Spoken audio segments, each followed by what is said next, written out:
Ang sarap pala ng buhay ng baby pag ganto-ganto lang. Tapos pagka umiyak ako, bibigyan ako ng dede. Pag na-bored pa ako, iiyak ako ng matandal para buhatin at ihele ko ng mama ko. O diba, ganito lang ginagawa ko sa araw-araw.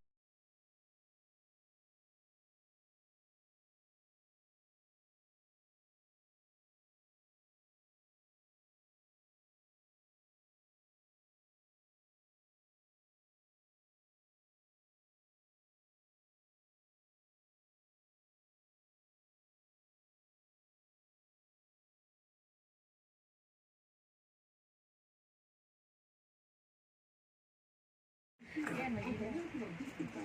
Tumingin sa'yo. Kaya mo 8 months na makulit. 8